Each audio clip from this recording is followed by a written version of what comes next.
Bangus steak recipe. Ang sarap nito guys. So yung iba pinrito ko na parte ng bangus. Tapos yung mga belly part ay ina-fry ko para sabay na silang naluluto. At mabilis na ako makapagluto nung time na yan. Tapos ayan na lahat yung isang buong bangus. So 184 yan. Isang buo yan. 250 ang kilo. So isa lang yung binili ko. Tapos ayan pinrito ko na tsaka in-air-fry. Tapos sa separate pan, since na-air-fry at naprito na yung bangus, so nagisa lang ako ng bawang sibuyas. Naglagay na kagad ako ng toyo, ng crack na paminta, tapos saka ko pinagisa lahat yan. Tapos sunod nilagay ko na yung ating luto na bangus. Ayan guys, so golden brown lang siya.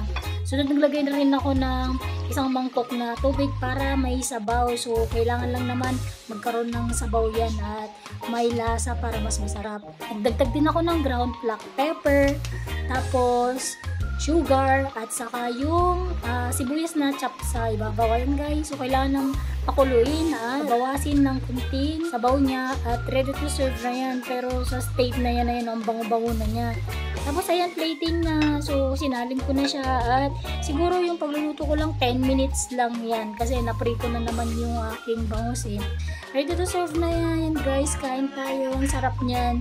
So try nyo din tong recipe na to as in. Mapapa extra rice talaga kayo. Thank you guys for watching. God bless everyone. Bye!